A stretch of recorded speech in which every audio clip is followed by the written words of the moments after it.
పాస్టర్లపై జరుగుతున్న దాడులను కల్పించాలి. ఎస్సీ క్రైస్తవులకు రాజ్యాంగపరమైన హక్కులను ఖండించాలి. క్రైస్తవ పాస్టర్లపై జరుగుతున్న దాడులను కాపాడుకుందాం. భారత రాజ్యాంగాన్ని ఏలూరు జిల్లా ఏలూరు హెడ్ క్వార్టర్ కలెక్టరేట్ దగ్గర త్రిబుల్సీకి సంబంధించి ఎవరైతే క్రైస్తవ సంఘాలు క్రైస్తవులకు సంబంధించిన నాయకులు మనతో పాటు ఉన్నారో వారిని అడిగి మరింత సమాచారం తెలుసుకుందాం. సార్ చెప్పండి, అసలు క్రైస్తవుల మీద దాడులు చేస్తున్నారా లేకపోతే చేస్తున్నారని చెప్పి మీరే అనుకుంటున్నారా? ప్రత్యక్షంగా కనబడుతుందండి. ఉండి నియోజకవర్గంలో మరి గత 6 సంవత్సరాల నుంచి 6 నెలల నుంచి అక్కడ జరుగుతున్న మరి సంఘటనలు కానివ్వండి, అక్కడ జరుగుతున్నటువంటి విషయాల మీద మరి పత్రికలుగా కానీ, ఎలక్ట్రానిక్ మీడియా కానీ, ప్రింట్ మీడియా మీద కానీ మరి ఆ నియోజకవర్గంలో మనకి ఇక్కడ మన ఉమ్మడి జిల్లాలో ఉన్నటువంటి ఉండి నియోజకవర్గంలోనే మనకు ప్రత్యక్షంగా కనపడుతుంది. ఏదైతే మరి క్రైస్తవుల మీద కానీ, ఎస్సీ క్రైస్తవుల మీద కానీ చర్చిల మీద దాడులు జరుగుతున్నాయని మనకు ప్రత్యక్షంగా కనపడుతుంది. ఆ ప్రత్యక్షంగా జరుగుతున్నటువంటి అంశాల మీద తీవ్రంగా ఖండిస్తున్నాం. ఎందుకు ఖండిస్తున్నాం అంటే మనకు రాజ్యాంగం హక్కు ఇచ్చింది.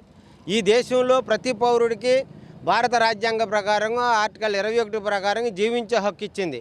ఆర్టికల్ 19(1) ఏ ప్రకారంగా ఏ దేశంలో ఈ భౌగోళిక పరిస్థితులు ఎక్కడికి వెళ్ళినా మాట్లాడే హక్కు ఇచ్చింది, భావ స్వేచ్ఛ కల్పించింది. అలాగే ఆర్టికల్ 25 నుంచి 30 వరకు కూడా అంటే మత స్వేచ్ఛ, మత హక్కు, మత పరిరక్షణ, మైనారిటీస్ని అభివృద్ధి చేసుకునేటువంటి పరిస్థితులు మనకు రాజ్యాంగం కల్పించింది. ఒక మతపరమైన అంశం ఒక క్రైస్తవులకే కాదు, అన్ని మతాలు అతను వ్యక్తిగతంగా ఈ దేశ మరి రాజ్యాంగంలో చెప్పినటువంటి ఆర్టికల్ 44 ప్రకారంగా ఏదైతే సివిల్ రైట్ ఇచ్చాడో ఆ పౌర హక్కు కలిగిన ప్రతి వ్యక్తి కూడా ఈ రాజ్యాంగపు హక్కుని కాపాడుకోవాల్సిన మత స్వేచ్ఛని ఇష్టం వచ్చినటువంటి వాళ్ళైనా సరే చేసుకోవచ్చు. కానీ అలా కాకోకుండా కేవలం ఈ రాష్ట్రంలో కానీ ఈ దేశంలో కానీ క్రైస్తవుల మీదే దాడులు జరగడానికి మనకి ప్రత్యక్షంగా కనిపిస్తున్నాయి. అలాంటి సంఘటనలు జరగడం వల్ల ప్రజాస్వామ్య విలువను కోల్పోయే పరిస్థితి ఉంటుందని ఈ సందర్భంగా తెలియజేస్తాను. అలాగే ఉండి నియోజకవర్గానికి సంబంధించి ఎవరైతే స్పీకరో అది అక్కడ ఏమీ లేదు, రామాలయం ఉంది, అది ఎప్పటి నుంచే ఓల్డ్ టెంపుల్, అది రామాలయానికి సంబంధించిన అక్కడ ప్రజలు రాముడిని పెట్టాలని చెప్పి కోరుకుంటున్నారని చెప్పి ఆ స్పాట్లోకి వెళ్ళిన ఎవరి మీద దాడి చేయలేదని చెప్పి అక్కడ స్పీకర్ చెప్తున్నారు. దాని మీద మీ అభిప్రాయం? ఆల్రెడీ మాకున్న సమాచారం ప్రకారం ఉండి ప్రాంతంలో 8 దేవాలయాలు కూలగొట్టారనేది సమాచారం, సాక్ష్యాలు కూడా ఉన్నాయి. అయితే 9వ దేవాలయంలో దగ్గరికి ఆర్సీఎం చర్చ్ దగ్గరికి వెళ్ళి అక్కడ నోటీసులు ఇచ్చి మరి జేసీబీలు ఇవన్నీ కూడా రెడీగా పెట్టి ఆ చర్చి కూలగొట్టడానికి వెళ్ళినప్పుడు అక్కడున్న స్థానికులు, ఆ సంస్థ అధిపతులు వాళ్ళందరూ కూడా పాస్టర్స్ చాలామంది అక్కడ చేరి ఇది అన్యాయం, ఇట్లాగా క్రైస్తవులు మేము శాంతి కామికులం, అందరితో శాంతి కోరుకుంటాం, అందరినీ ప్రేమిస్తాం, మేమున్న చుట్టుప్రక్కల ప్రాంతాల్లో అందరూ కూడా దీవించబడ్డానికి, ఆశీర్వదించబడ్డానికి మేము వారి కొరకు ప్రార్థన చేస్తాం తప్ప మేము ఎవరికి నష్టం కానీ, కీడు కానీ, హాని కానీ చేసేవాళ్ళం కాదు. కనుక ఇట్లా ఈ చర్చిలు కూల్చడం అనేది అధర్మం, ఇది చట్ట వ్యతిరేకం, మన రాజ్యాంగానికి కూడా విరుద్ధం అని చెప్పి అక్కడ ఉన్నవాళ్ళు గట్టిగా పట్టుబట్టి కొంతమంది ఎదురు తిరిగినప్పుడు ఇక అక్కడ పరిస్థితులన్నీ కూడా తారుమారాయి. ఆ పడగొట్టాల్సిన చర్చిని ఆపినట్లుగా మాకు సమాచారం. ఈ నియోజకవర్గంలోనే ఓన్లీ ఈ జిల్లాలోనే జరుగుతుందా? రాష్ట్ర వ్యాప్తంగా ఏమైనా చర్చిల మీద దాడులు కానీ, దళితుల మీద దాడులు కానీ అలాంటివి ఏమైనా జరిగినాయి అంటారు, సంఘటనలు ఉన్నాయంటారా? రాష్ట్ర వ్యాప్తంగా, దేశవ్యాప్తంగా కూడా ఉత్తరప్రదేశ్, బీహార్ అనేక రాష్ట్రాల్లో పాస్టర్లని, విశ్వాసుల్ని అరెస్ట్ చేసి వాళ్ళకి బెయిల్లు కూడా రాకుండా 2 నెలలు 3 నెలలు జైల్లో నిర్బంధించిన సందర్భాలు ఉన్నాయి. అవన్నీ కూడా మాకు సెల్ ఫోన్స్లో ఎప్పటికప్పుడే మెసేజ్లు రావడం, ప్రార్థనలు చేయమని కోరడం, వాళ్ళకి బెయిల్కి అప్లై చేస్తున్నాం కనుక అందరూ కూడా దేవునికి మొరపెట్టమని మా క్రైస్తవ సాంప్రదాయం ప్రకారం వాళ్ళు తెలియజేయడం, ఇవన్నీ కూడా సాక్ష్యాలు ఉన్నాయి. కాబట్టి దేశవ్యాప్తంగా, రాష్ట్ర వ్యాప్తంగా దాడులు జరుగుతున్నాయి.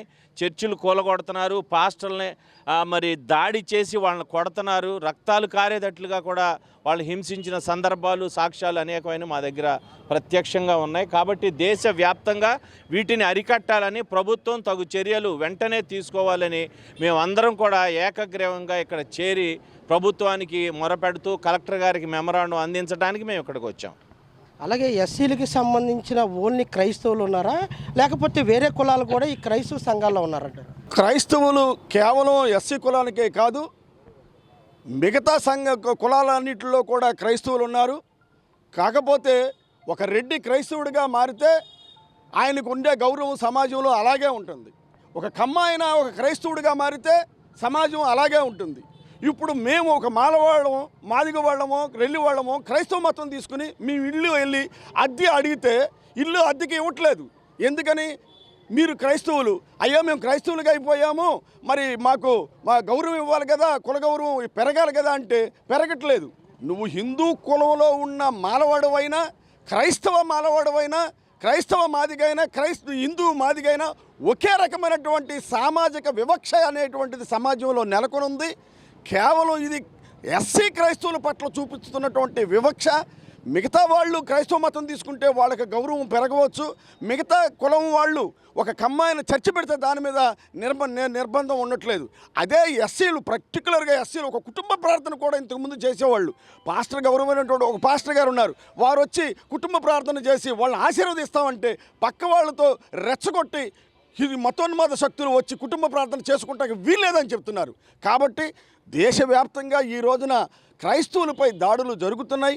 మరి గౌరవనీయమైనటువంటి ప్రధానమంత్రి నరేంద్ర మోడీ గారు బంగ్లాదేశ్, ఇక్కడ ఉన్నటువంటి కొన్ని శక్తులు కూడా బంగ్లాదేశ్లో ఒక హిందువుకి కనుక అన్యాయం జరిగితే ఎంతో అన్యాయం జరుగుతుంది హిందువులకి అని ఘోష పెట్టేటువంటి ప్రభుత్వాలు భారతదేశంలో దేశవ్యాప్తంగా క్రైస్తవులపై జరుగుతున్నటువంటి దాడులు వారికి గుర్తుకు రావట్లేదా? వాళ్ళు చూడలేదా? మరి వాటిని కూడా ఖండించి ఇది భారతదేశం అంబేద్కర్ ఇచ్చి రాజ్యాంగం ప్రకారం లౌకిక రాజ్యం, ప్రతి ఒక్కరికి వారి వారి విశ్వాసాల ప్రకారం ఏ మతాన్నైనా స్వీకరించి గౌరవించి ప్రచారం చేసుకుని విశ్వాసం పొందేటువంటి హక్కు ఉంది.